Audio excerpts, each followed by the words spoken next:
പതിവ് പോലെ ഇന്നും യാനിൻ്റെയും ഇഫാൻ്റെയും സ്റ്റോറി കാണിക്കുന്നത് അവരുടെ സ്കൂൾ ലൈഫും കാണിച്ചുകൊണ്ടാണ്. ഇന്ന് അവർ സ്കൂളൊക്കെ കഴിഞ്ഞതിന് ശേഷം അവർ രണ്ടുപേരും ഒരു കുഞ്ഞ് റെസ്റ്റോറൻറ്റിൽ അവർ ഫുഡും കഴിച്ചുകൊണ്ട് ഒരു കമ്പൈൻ സ്റ്റഡി ചെയ്യുകയാണ്. അവരുടെ ആ ഒരു കമ്പൈൻ സ്റ്റഡി ഈ ഒരു കുഞ്ഞ് റെസ്റ്റോറൻറ്റിലാണ് നടത്താറുള്ളത്. അങ്ങനെ പഠിക്കുന്നതിൻ്റെ ഇടയിൽ ഇവിടെ ഇഫാന് അവളുടെ ആൻറ്റി ഇങ്ങനെ വിളിച്ചുകൊണ്ടിരിക്കുന്നുണ്ട്. എന്നാൽ ഇഫാനാണെങ്കിൽ ആ കോൾ കണ്ടിട്ടും അതെടുക്കാതെ അവിടെ നിന്നും എഴുന്നേറ്റിട്ട് അവൾ പുറത്ത് പെയ്തുകൊണ്ടിരിക്കുന്ന ആ മഴയും നോക്കി അങ്ങനെ നിൽക്കുകയാണ്. എന്നാൽ ഞാന് ഇവളിങ്ങനെ നിൽക്കുന്നതും അവളുടെ ഫോൺ റിങ് ചെയ്യുന്നതും എല്ലാം കാണുന്നുണ്ട്. എന്നിട്ട് അവളാണെങ്കിൽ പെട്ടെന്ന് ഞാനോട് ചോദിക്കുന്നു, നമുക്ക് ഒരു സിനിമക്ക് പോയാലോ എന്ന്. എന്നാൽ അത് കേട്ട് ഇവിടെ ഞാനൊന്ന് ഞെട്ടുകയാണ്. കാരണം എക്സാം ഇവിടെ അടുത്തുകൊണ്ടിരിക്കുകയാണ്, ഒരുപാട് പഠിക്കാനുണ്ട്. എന്നിട്ടും ഇവൾ സിനിമയ്ക്ക് പോകുമെന്ന് ചോദിക്കുന്നുണ്ടല്ലോ. അങ്ങനെ പിന്നെ അവർ മൂവി തിയേറ്ററിലെത്തി ടിക്കറ്റ് എടുക്കുന്നതിൻ്റെ ആ ഒരു തിരക്കിലാണ്. അതിൻ്റെ ഇടയിൽ ഞാൻ ചോദിക്കുന്നു, നിനക്ക് ഉറപ്പാണോ സിനിമ കാണാൻ എന്നുള്ളത്, നമുക്ക് പഠിക്കണ്ടേ എന്ന് ചോദിക്കുമ്പോൾ ഇഫാൻ പറയുന്നത്, ഈ ഒരു നാട്ടിൽ എനിക്ക് ആകെ കൂടെ ഉള്ള ഒരു ഓർമ്മ വെറും ബുക്ക്, പഠിത്തം, സ്കൂള് അതൊക്കെയല്ലേ, നമുക്ക് ഇടയ്ക്ക് ഒരു എൻ്റർടൈൻമെൻ്റ് ഒക്കെ വേണ്ടേ എന്നൊക്കെ പറഞ്ഞുകൊണ്ട് അവൾ തന്നെ സിനിമ ചൂസ് ചെയ്യും, അതും ഒരു ഹൊറർ മൂവി. എന്നാൽ ഹൊറർ മൂവി ഇവിടെ ഞാൻ തീരെ താല്പര്യമില്ല. പക്ഷേ ഇവൾ ചൂസ് ചെയ്തത് കൊണ്ട് തന്നെ അവന് പിന്നെ ഒന്നും മിണ്ടുന്നില്ല. അങ്ങനെ പടം സ്റ്റാർട്ടായി. അതിലെ ഒരു കുട്ടിയെ ഒരു പ്രേതം ഒരുപാട് നടന്ന് പേടിപ്പിക്കുന്നുണ്ട്. എന്നാൽ ആ കുട്ടിയെക്കാളും പേടിക്കുന്നത് ഇവിടെ ഞാനാണ്. അവനക്ക് ഭയങ്കരമായിട്ട് പേടി വരികയാണ്. ഇഫാനെ നോക്കുമ്പോൾ അവൾക്ക് ഒരു കൂസലുമില്ല. അവൾ അതങ്ങനെ കണ്ടുകൊണ്ടിരിക്കുകയാണ്. ഒന്ന് ചെറുതായിട്ടൊന്ന് പേടിക്കുന്ന പോലുമില്ല. എന്നാൽ ഇവന് അതിൻ്റെ ഇടയിൽ ഓരോ സീന് വരുമ്പോഴും ഇവളോട് അതിൽ നിന്ന് ഒന്ന് മാറാൻ വേണ്ടിയിട്ട് പോപ്കോൺ വേണോ വെള്ളം വേണോ എന്നൊക്കെ പറഞ്ഞിട്ട് അവനത് മേടിക്കാൻ പോകുന്ന രീതിയിൽ വേഗം ഇതിൽ നിന്ന് സ്കൂട്ടാകാമെന്ന് വിചാരിക്കുമ്പോൾ അവൾക്ക് ആ ഒരു ഐറ്റം ഒന്നും വേണ്ട. പിന്നെ ഇവൻ എന്ത് ചെയ്തു, കണ്ണടച്ചങ്ങോട്ട് ഇരുന്നു സിനിമ കഴിയുന്നത് വരെ. അങ്ങനെ ആ ഒരു രംഗം കാണിച്ചുകൊണ്ട് നമുക്ക് വീണ്ടും അവരുടെ പ്രസൻറ്റ് ലൈഫിലോട്ട് പോകാം. ഈ ഒരു സ്റ്റോറിയിൽ ഇവിടെ ഇഫാന് നല്ല ഭംഗിയായിട്ട് നല്ല സുന്ദരി കുട്ടിയായിട്ട് അവൾ റോഡ് സൈഡിലൂടെ അങ്ങനെ നടക്കുകയാണ്. എന്നാൽ അത് ഒരു ബെഗർ പയ്യൻ കാണുന്നു. ബെഗർ പയ്യൻ ഇവളെ കണ്ടിട്ട് ഒന്ന് ഇമ വിട്ടാതെ എങ്ങനെ നോക്കുന്നുണ്ട്. പെട്ടെന്നാണ് ഒരു ട്വിസ്റ്റ് സംഭവിക്കുന്നത്. അവളുടെ മുന്നിലോട്ട് വേറൊരു ബെഗർ വന്നിട്ട് ഒരു നഗ്നതാ പ്രദർശനം. അവൾ അങ്ങോട്ട് ഞെട്ടിപ്പോയി കണ്ണും പൊത്തി അവിടെ നിന്ന് ഓടി രക്ഷപ്പെടാൻ നോക്കുകയാണ്. എന്നാൽ ഈ ബെഗർ പയ്യൻ നേരെ വന്നിട്ട് ഇവനെ അവൻ്റെ ആ ഒരു ഓവർ കോട്ട് കൊണ്ട് അങ്ങോട്ട് കവർ ചെയ്തിട്ട് പെട്ടെന്ന് തന്നെ ഇവളോട് പോലീസിനെ വിളിക്കാൻ വേണ്ടി പറയുന്നു. അങ്ങനെ പിന്നെ പോലീസ് സ്റ്റേഷനായി. ആക്ച്വലി ഈ ഒരു ബെഗർ പയ്യൻ ഒരു നടനാണ്. ഇവന് ഡ്രാമ സ്കൂളിൽ പുതിയൊരു അസൈൻമെൻറ്റ് കിട്ടിയിട്ടുണ്ട്. അപ്പോൾ അതിൽ ബെഗറാണ് ഇവൻ്റെ വേഷം. അപ്പോൾ അതിൽ ഒരു എക്സ്പീരിയൻസിനും വേണ്ടിയിട്ട് അതിൻ്റെ ആ ഒരു അഭിനയം അതിൻ്റെ ഒന്നും കൂടി മെച്ചപ്പെടുത്താൻ വേണ്ടിയിട്ട് അവൻ റിയൽ ലൈഫിൽ ഒരു ദിവസം ബെഗറെ മാതിരി ഇരിക്കുക. എന്നിട്ട് അതിൽ നിന്ന് കിട്ടുന്ന പാഠങ്ങളൊക്കെ അവൻ്റെ അസൈൻമെൻറ്റിൽ ഉൾക്കൊള്ളിക്കുക. അതൊക്കെയാണ് അവൻ്റെ ഉദ്ദേശം. അതിനു വേണ്ടിയിട്ടായിരുന്നു ആ വന്നിരുന്നതെല്ലാം. അങ്ങനെ പിന്നെ അവൻ്റെ സ്റ്റോറികളെല്ലാം ഇവിടെ ഈ പോലീസുകാരനോട് പറഞ്ഞു കൊടുക്കുന്നുണ്ട്. എന്നാൽ അതെല്ലാം ഇവിടെ ഇഫാനും കേൾക്കുന്നുണ്ട്. മാത്രവുമല്ല, എന്നാൽ ഇങ്ങനെ ഒരു ന്യൂസ് അതൊരു നല്ലൊരു വാർത്തയാണല്ലോ, സെൻസേഷണൽ ന്യൂസായിട്ട് ഫസ്റ്റ് തന്നെ ഇവർക്ക് തന്നെ കൊടുക്കാം. അതിനു വേണ്ടിയിട്ടുള്ള ഇൻ്റർവ്യൂ എല്ലാം ഇവനെ ഇങ്ങനെ എടുക്കുന്നുമുണ്ട്. അങ്ങനെ കൂടുതൽ അവൻ്റെ ഡീറ്റെയിൽസ് എല്ലാം പറയുന്നു. അത് കഴിഞ്ഞ് അവൻ്റെ ബാഗും ഭണ്ഡാരവും എല്ലാം എടുക്കാൻ വേണ്ടിയിട്ട് അവനെ തിരിച്ച് ആ റൂമിലോട്ട് തന്നെ വരുമ്പോൾ ഇവിടെ ഇഫാൻ അങ്ങനെ ഇരിക്കുന്നുണ്ട്. ഇഫാനാണെങ്കിൽ ഇവനിങ്ങനെ കണ്ട് അപ്പം മുതലേ ഇവനിങ്ങനെ ഇമ വെട്ടാതെ ഇങ്ങനെ നോക്കിക്കൊണ്ടിരിക്കുകയാണ്. എന്നാൽ ഇവനും അതിങ്ങനെ ശ്രദ്ധിക്കുന്നുണ്ട്. പെട്ടെന്ന് പോകാൻ നിന്ന് ഇവൻ തിരിച്ചു വന്നിട്ട് ചോദിക്കും, അല്ല എൻ്റെ മുഖത്ത് എന്തെങ്കിലും ഉണ്ടോ, നീ ഇങ്ങനെ എന്നെ നോക്കുന്നല്ലോ എന്ന് ചോദിക്കുമ്പോൾ ഇവൾ പറയുന്നത്, നിന്നെ ഞാൻ എവിടെയോ കണ്ട നല്ല ഒരു പരിചയമുള്ള മുഖം അതാണെന്ന് പറയുന്നു. അത് കേട്ട് ഇവനൊന്ന് ചിരിച്ചിട്ട് ഇവളുടെ കയ്യിലുള്ള ആ ഒരു നോട്ട്ബുക്ക് എടുത്തിട്ട് ഇവൻ്റെ നെയിമും എഴുതി ഒരു ഓട്ടോഗ്രാഫ് കൊടുക്കുകയാണ്. ഇവൾക്ക് എന്താണെന്നും മനസ്സിലായില്ല. അങ്ങനെ അവൻ പോയി. അത് കഴിഞ്ഞതിന് ശേഷം ഇവിടെ ഇഫാൻ തിരിച്ചു പോകുമ്പോൾ അവളുടെ കൂടെ അവളുടെ ആ ഒരു കൊളീഗുമുണ്ട്. അവരിങ്ങനെ നടന്നു പോകുമ്പോൾ അവൾ ചോദിക്കുന്നു, പിന്നെ നിനക്കൊരു റൂംമേറ്റിനെ വേണമെന്ന് പറഞ്ഞിരുന്നല്ലോ, എൻ്റെ ഒരു ഫ്രണ്ടുണ്ട്, അവൾ ഈ നാട്ടിലോട്ട് പുതുതായിട്ട് വന്നത്. അവളിപ്പോൾ തൽക്കാലം അവളുടെ ഗ്രാൻഡ് പാരൻസിൻ്റെ കൂടെ നിൽക്കുന്നുണ്ട്. പക്ഷേ നിൻ്റെ കൂടെയുള്ള അവൻ്റെ കോൺട്രാക്റ്റ് തീരാനായോ, അവൻ പോയി കഴിഞ്ഞാൽ ഇവളെ അങ്ങോട്ട് ആക്കാമായിരുന്നു എന്ന് പറയുമ്പോൾ ഇഫാൻ ഒന്ന് ആലോചിച്ചിട്ട് പറയും, ആക്ച്വലി എനിക്കറിയില്ല, അവൻ്റെ വീട് പണിയിലാണ്, അന്ന് കത്തിയതാണല്ലോ, അപ്പോൾ പണിയിലാണ്, അത് എത്രത്തോളം എത്തിയെന്ന് അറിയില്ല, ഞാൻ അവനോട് ചോദിച്ചിട്ട് പറയാമെന്നും പറയുന്നു. അങ്ങനെ അതിൻ്റെ ഇടക്കാണ് കറക്റ്റ് സമയത്ത് അവന് വിളിക്കുന്നത്. അവനിപ്പോൾ ഒരു സൂപ്പർ മാർക്കറ്റിലുണ്ട്, അങ്ങോട്ട് വരാൻ വേണ്ടി പറയുന്നു. അങ്ങനെ ഇഫാന് പിന്നെ ഈ സ്ഥലത്ത് നിന്നും നേരെ ആ ഒരു സൂപ്പർ മാർക്കറ്റിലോട്ട് പോവുകയാണ്. അതിൻ്റെ ഇടയിൽ അവനെ വെയിറ്റ് ചെയ്തിട്ട് ആ സൂപ്പർ മാർക്കറ്റിന് മുന്നിൽ അങ്ങനെ നിൽക്കുമ്പോഴാണ് ആ ഒരു ആക്ടർ പയ്യനില്ലേ, അവൻ എഴുതി കൊടുത്ത ആ ഒരു പേര് അവൾ അത് സെർച്ച് ചെയ്യുകയാണ്.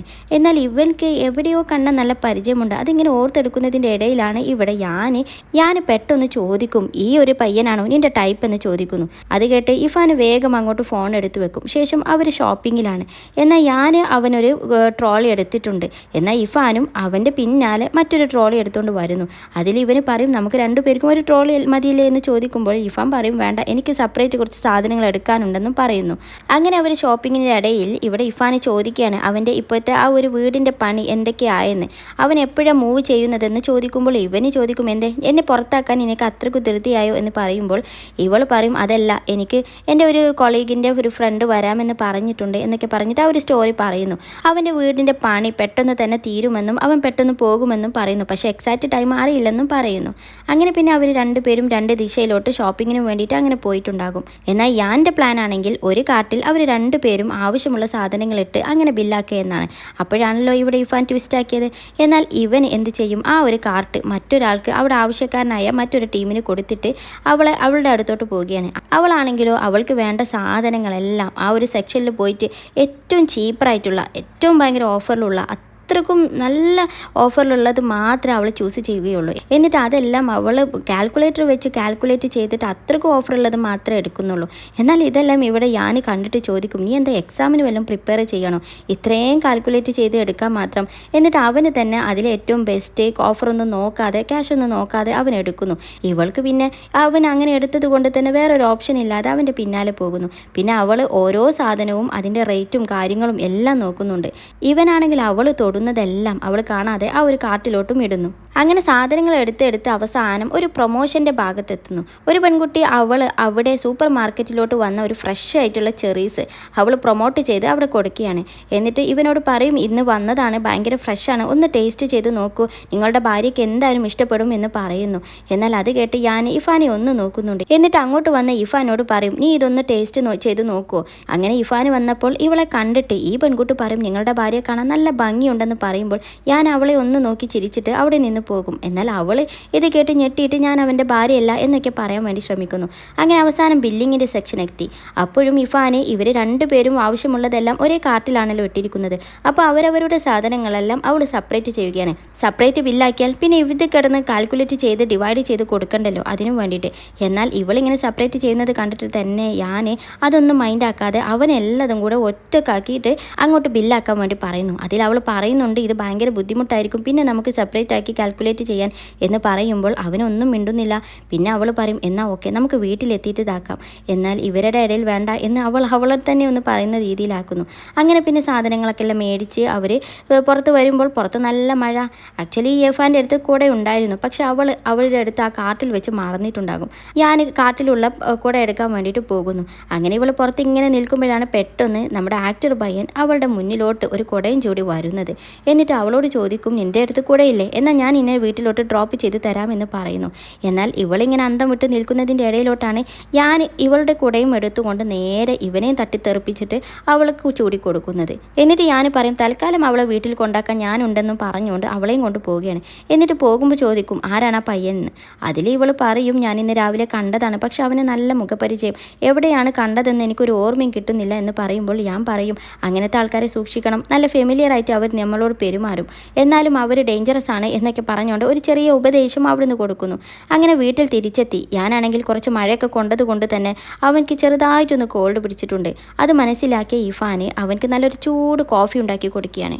ശേഷം അവനാണെങ്കിൽ സാധനങ്ങളെല്ലാം എടുത്തു വെക്കുകയാണല്ലോ. എന്നിട്ട് അവനോട് പറയും അവരവരുടെ സാധനം സെപ്പറേറ്റ് ചെയ്യാൻ ഇത് കാൽക്കുലേറ്റ് ചെയ്യാമെന്നും പറയുമ്പോൾ അതൊന്നും മൈൻഡ് ചെയ്യാതെ ഇതെല്ലാം എൻ്റെ വകയാണെന്നും പറഞ്ഞുകൊണ്ട് അവന് പോകുന്നു. പക്ഷേ ഇവൾക്ക് അതങ്ങോട്ട് സംതൃപ്തിയായിട്ടില്ല. അവൾക്ക് ഇതെങ്ങനെയെങ്കിലും അവൾ വാങ്ങിച്ച സാധനങ്ങൾ അവളുടെ ക്യാഷ് കൊണ്ട് തന്നെ അവിടെ നിന്ന് ഒരു നിർബന്ധമുണ്ട്, അവനെ ബുദ്ധിമുട്ടിപ്പിക്കാൻ പാടില്ല.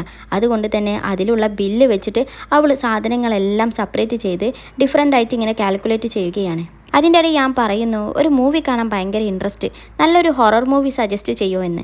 ആക്ച്വലി ഇവനക്ക് ഹൊറർ മൂവി ഭയങ്കര പേടിയാണെങ്കിലും അവളെ ഒന്ന് ഇമ്പ്രസ് ചെയ്യാൻ വേണ്ടിയിട്ട് അവളുടെ ഇഷ്ടപ്പെട്ട മൂവിയാണല്ലോ.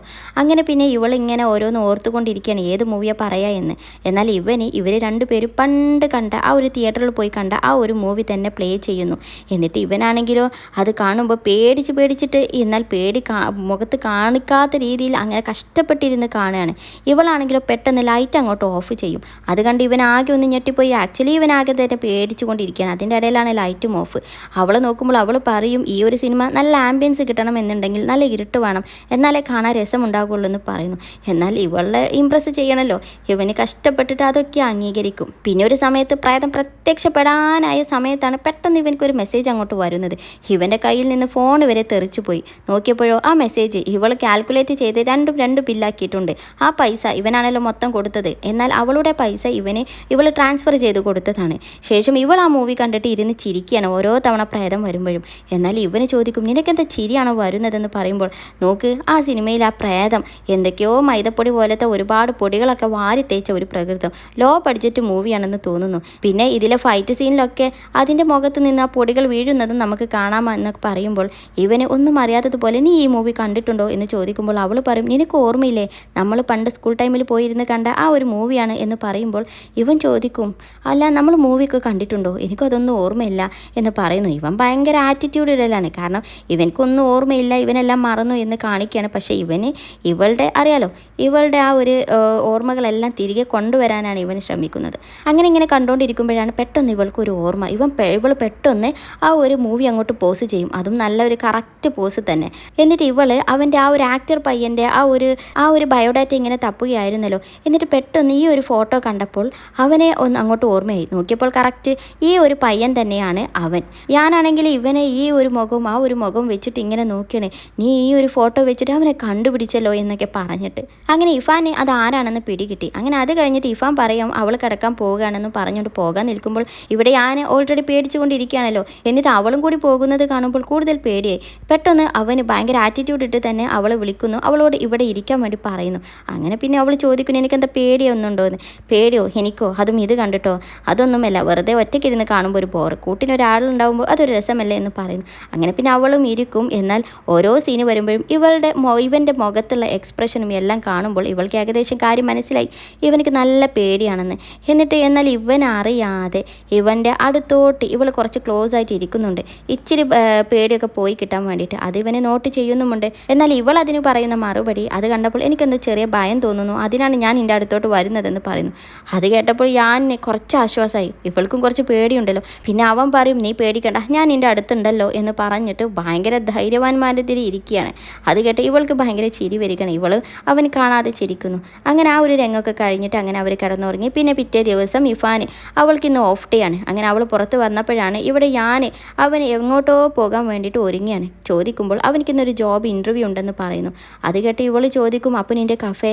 അതിലിവൻ പറയും അത് നഷ്ടത്തിലാണെന്ന് ഞാൻ എന്നോട് പറഞ്ഞല്ലോ, ഇതൊരു ചെറിയൊരു കമ്പനിയാണ്, അവിടെ പോയിട്ട് ഒരു ഇൻ്റർവ്യൂ അറ്റൻഡ് ചെയ്യണം എന്ന് പറഞ്ഞുകൊണ്ട് അവൻ്റെ ആ ഒരു ഇൻ്റർവ്യൂ ആണ് കാണിക്കുന്നത്. അവൻ നല്ല അടിപൊളിയായിട്ട് അതിൽ പെർഫോം ചെയ്യുന്നുണ്ട്. ശരിക്കും പറഞ്ഞാൽ ഇവൻ്റെ ക്വാളിഫിക്കേഷൻ വെച്ച് നോക്കുമ്പോൾ ആ ഒരു കമ്പനി വളരെ ചെറുതാണ്. എന്നാലും അവൻ അവിടെ തന്നെയാണ് ചൂസ് ചെയ്യുന്നത്. ഇവൻ ഇപ്പോൾ ഈ ഒരു ജോബിന് അപ്ലൈ ചെയ്യാൻ ഒരു പ്രത്യേക കാരണമുണ്ട്. അതായത് ഇവൻ്റെ സിസ്റ്റർ ഇവളുടെ വീട്ടിലോട്ട് വന്ന സമയത്ത് അവൻ്റെ ജോലിനെ പറ്റിയൊക്കെ ചോദിച്ചറിഞ്ഞല്ലോ.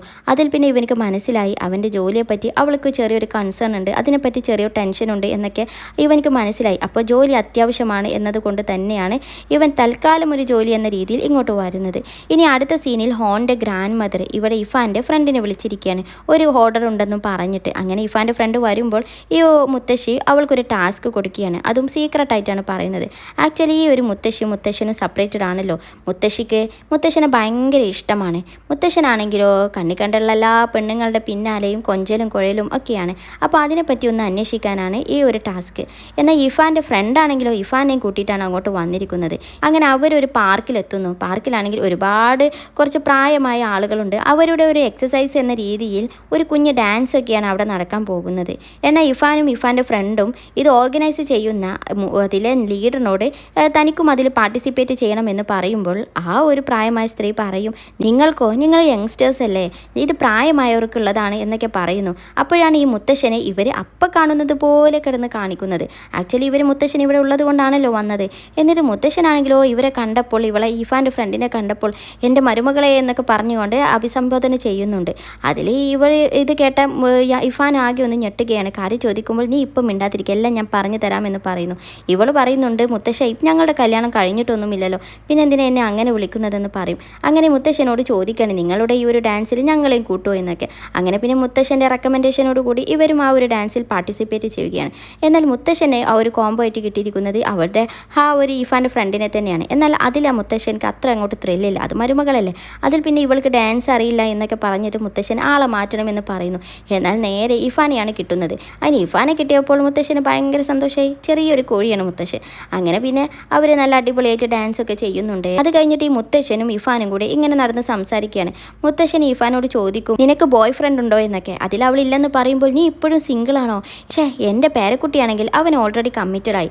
ഇനിയിപ്പോൾ പേരക്കുട്ടിൻ്റെ ഒരു ഫ്രണ്ട് ഉണ്ട്, അവരെ കാണാൻ നല്ല ഭംഗിയാണ്, അവനൊരു കഫേ നടത്തുന്നുണ്ടെന്ന് ഒക്കെ പറയുന്നു. ശരിക്കും പറഞ്ഞാൽ യാനെ പറ്റിയാണ് ഈ പറയുന്നത്. എന്നിട്ട് അവനെ ഞാൻ നിനക്ക് പരിചയപ്പെടുത്തി തരട്ടെ, നിങ്ങൾ രണ്ടുപേരും നല്ല മാച്ചാണെന്നൊക്കെ പറയുമ്പോൾ ഇഫാന് പെട്ടെന്ന് അങ്ങോട്ട് മനസ്സിലായിട്ട് ഇഫാൻ പറയും, സോറി എനിക്ക് ഓൾറെഡി ഒരാളെ ഇഷ്ടമുണ്ടെന്ന് ജസ്റ്റ് അങ്ങോട്ട് പറയുന്നു.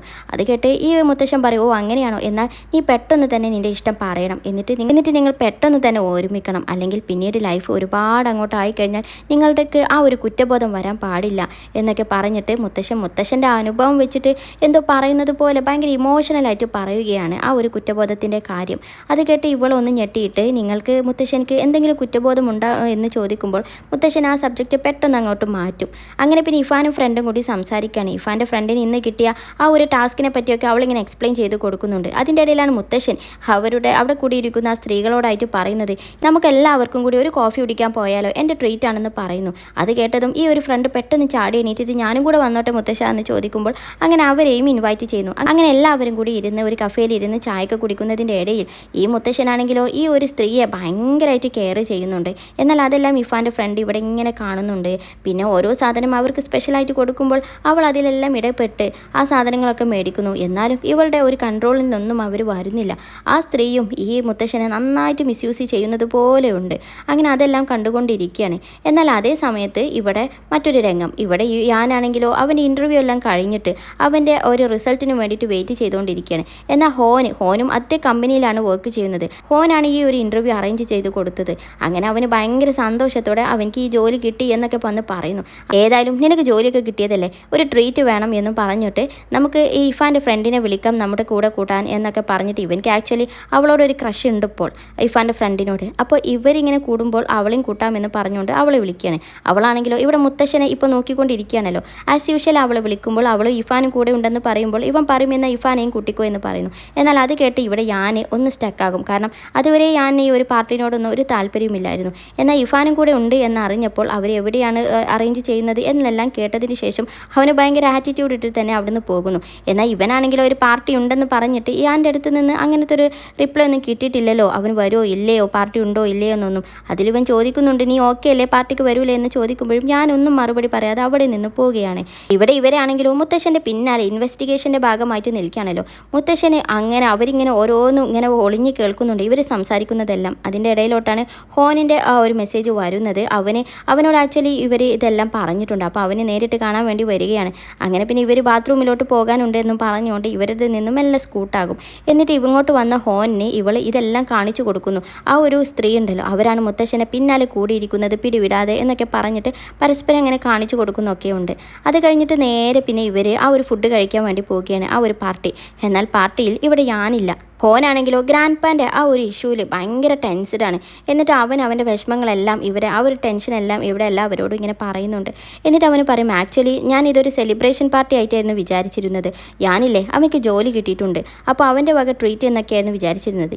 എന്നാൽ അത് കേട്ടിട്ട് ഇഫാന് കൂടുതൽ ഇൻട്രസ്റ്റഡ് ആയിട്ട് അവനക്ക് ജോലി റെഡിയായോ എന്ന് ചോദിക്കുമ്പോൾ അവന് പറയും, അതെ അവനക്ക് ജോലി കിട്ടാൻ എന്താ പ്രയാസം, അവൻ അത്രക്കും ടോപ്പല്ലേ, പിന്നെ അവനക്ക് ഇതിനു മുന്നേ നല്ല അടിപൊളി ജോലി ഉണ്ടായതാ. എന്നാൽ ഒന്നും പറയാതെ ഒരു ദിവസം പെട്ടെന്ന് അതങ്ങോട്ട് ഒഴിവാക്കി. ഇപ്പോൾ ഒരുപാട് കാലം പിന്നെ കഫേ നോക്കി നടന്നു. അവൻ്റെ സ്വഭാവം ഒന്നും ആർക്കും ഒന്നും പ്രെഡിക്റ്റ് ചെയ്യാൻ പറ്റില്ല. അവൻ നല്ല കഴിവുള്ളവനാ, എന്നിട്ടും എന്താ അവൻ ഇങ്ങനെ എന്നൊന്നും അറിയില്ല എന്നൊക്കെ പറഞ്ഞിട്ട് അവൻ്റെ കുറ്റം ഇങ്ങനെ പറഞ്ഞുകൊണ്ടിരിക്കുമ്പോഴാണ് പെട്ടെന്ന് ഞാൻ പ്രത്യക്ഷപ്പെടുകയും ഇവനെ ഒന്ന് തട്ടിയിട്ട് പറയും, എന്നെപ്പറ്റി അത്യാവശ്യം നന്നായിട്ട് പറഞ്ഞു കൊടുക്കുന്നുണ്ടല്ലോ എന്നും ഇങ്ങനെ ഒന്ന് കുത്തിക്കൊണ്ട് പറയും. അങ്ങനെ പിന്നെ അവരവിടെ ഇരുന്ന് അങ്ങനെ സംസാരിക്കുകയാണ്. ഹോൻ അതിൻ്റെ ഇടയ്ക്ക് ഇഫാനോട് പറയുന്നു, അവൾ ഈ ഒരു ഡിന്നറിന് വന്നതിന് താങ്ക്സ് ഒക്കെ പറയുമ്പോൾ അവൾ പറയും, അതിൻ്റെ ആവശ്യമൊന്നുമില്ല, ഇന്ന് എനിക്ക് ഓഫ് ഡേ അല്ലേ, നോർമലി ഞാൻ ഇവളുടെ കൂടെയാണ് സ്പെൻഡ് ചെയ്യാറ് ആ ഒരു ഡേ, ഇന്ന് നീ വിളിച്ചപ്പോൾ ഞാൻ അവളുടെ കൂടെ ഉണ്ടായി, അത്രേ ഉള്ളൂ എന്ന് പറയുന്നു. വീണ്ടും അവർ വേറെ ഓരോ കാര്യങ്ങളൊക്കെ സംസാരിച്ചുകൊണ്ട് അങ്ങനെ ഫുഡ് കഴിക്കുന്നതിനിടയിൽ ഹോന് വേറൊരു കാര്യം കൂടി പറയുന്നു. ഈ ഒരു ഫസ്റ്റ് ലവ് ഇത്രയും വലിയൊരു മാറ്ററാണോ? എൻ്റെ ഗ്രാൻഡ്മ വളരെ ഒരു പാവ സ്ത്രീയാണ്. ഗ്രാൻഡ് ആയിരുന്നു അവരുടെ ഫസ്റ്റ് ലവ്. എന്നാൽ പ്രായമായപ്പോഴോ ഗ്രാൻഡ്പാൻ്റെ സ്വഭാവമൊക്കെ മാറി. എല്ലാ പെണ്ണുങ്ങളുടെ പിന്നാലെയും ചുറ്റുന്നു. ഒരു സ്ത്രീക്കും സഹിക്കാൻ പറ്റാത്ത സ്വഭാവം കൊണ്ട് നടക്കുകയാണ് എൻ്റെ ഗ്രാൻഡ്പ. എന്നിട്ടും ഗ്രാൻഡ്പാനെ ഒന്ന് ഒഴിവാക്കാൻ പോലും തോന്നുന്നില്ല. ഇപ്പോഴും അവരെയും കെയർ ചെയ്തുകൊണ്ട് അങ്ങനെ നടക്കുകയാണ് എന്നൊക്കെ ഭയങ്കര സങ്കടപ്പെട്ടുകൊണ്ട് ഇങ്ങനെ പറയുകയാണ്. എന്നാൽ അത് കേട്ട ഇവിടെ ഇഫാൻ്റെ ഫ്രണ്ട് ഒരു കാര്യം ആലോചിക്കുന്നു. ആക്ച്വലി ഗ്രാൻഡ്മ ഇവൾക്കൊരു ടാസ്ക് കൊടുത്തില്ലേ? ആ ടാസ്കിൽ ഗ്രാൻഡ്മ പറയുന്നത് ഗ്രാൻഡ്പാൻ്റെ പിന്നാലെ ഒരു സ്ത്രീ കൂടിയിട്ടുണ്ട്. അപ്പോൾ ഇവൾക്ക് കൊടുത്തിരിക്കുന്ന ടാസ്ക് ആ ഒരു സ്ത്രീ ഇവരോട് ഗ്രാൻഡ്പാനോട് നല്ല രീതിയിൽ തന്നെയാണോ, അത് ജെന്യൂൻ ആയിട്ടുള്ള ഇഷ്ടമാണോ, അതോ വെറുതെ ക്യാഷ് അടിച്ച് മാറ്റാനുള്ള പരിപാടിയാണോ, അതൊക്കെ അന്വേഷിക്കലാണ്. ശരിക്കുള്ള നല്ല സിൻസിയർ ആയിട്ടുള്ള ലവ് ആണെങ്കിൽ ഈ ഗ്രാൻഡ്മ അവരെ സപ്പോർട്ട് ചെയ്യും, അവർക്ക് വേണ്ടിയിട്ടുള്ള എല്ലാ കാര്യങ്ങളും ചെയ്തു കൊടുക്കും എന്നൊക്കെ പറയുന്നു. അത് കേട്ട ഇഫാൻ്റെ ഫ്രണ്ട് ഇവർ ഭയങ്കര ഗ്രേറ്റ് ആണ് എന്നൊക്കെ പറയുമ്പോൾ നിങ്ങൾക്കിടയിൽ എന്തെങ്കിലും പ്രശ്നമുണ്ടെങ്കിൽ ഗ്രാൻഡ്പായോട് ഇരുന്ന് സംസാരിച്ചാൽ പോരെ എന്ന് പറയുമ്പോൾ ഈ ഗ്രാൻഡ്മ പറയും, ഇനി അതൊന്നും വേണ്ട, ഞാൻ എന്ത് സംസാരിക്കാനാ, ഗ്രാൻഡ്പാക്ക് എന്നെപ്പറ്റി ഒരു ഓർമ്മയുമില്ല, ഈവൻ എൻ്റെ ബർത്ത്ഡേയോ ഒന്നും ഓർമ്മയില്ല, പിന്നെ അങ്ങനത്തെ ഒരാളെ ഇനി ഈ ഒരു കുറച്ച് കാലം കൊണ്ട് എങ്ങനെ മനസ്സിലാക്കിപ്പിക്കാനാണ്, അതുകൊണ്ട് ഗ്രാൻഡ്പാൻ്റെ വഴിക്ക് പോയിക്കോട്ടെ, എന്നിട്ട് ആ ഒരു സ്ത്രീ ജെന്യൂൻ ആണെങ്കിൽ അവരെ നമുക്ക് ഒരുമിപ്പിക്കാം എന്ന് പറയുന്നു. എന്നാൽ അതെല്ലാം ഇവിടെ ഇരുന്ന് ആലോചിക്കുകയാണ്. എന്നാൽ അതൊക്കെ കേട്ടുകൊണ്ടിരിക്കുന്ന ഇഫാന് പറയുന്നുണ്ട്, സ്ത്രീകൾക്ക് അവരുടെ ഫസ്റ്റ് ലവ് ഭയങ്കര ഇമ്പോർട്ടൻ്റ് ആണ്, പുരുഷന്മാർക്ക് അങ്ങനെ ആവണമെന്നില്ല എന്ന് പറയുമ്പോൾ പെട്ടെന്ന് ഞാൻ അങ്ങോട്ട് പറയുന്നു, പുരുഷന്മാർക്കും എന്തേ അങ്ങനെ ആയിക്കൂടെ, പിന്നെ ഫസ്റ്റ് ലവ് അത് ഒരിക്കൽ മാത്രമേ നടക്കുന്നൊരു കാര്യമാണ്, അത് ഒരിക്കലും നമുക്ക് പിന്നീട് മാറ്റാൻ പറ്റില്ല എന്ന് ഭയങ്കര ഇമോഷണലായിട്ട് പറയുന്നു. അതും ഇവളെ നോക്കിക്കൊണ്ട് ആ ഒരു സീനെ കാണിച്ചുകൊണ്ട് ഈ ഒരു എപ്പിസോഡ് ഇവിടെ അവസാനിക്കും. അപ്പോൾ അടുത്ത എപ്പിസോഡിൽ ബാക്കി എന്തൊക്കെയാണെന്ന് കാണാം. അതുവരെ Tata bye bye and thank you for watching.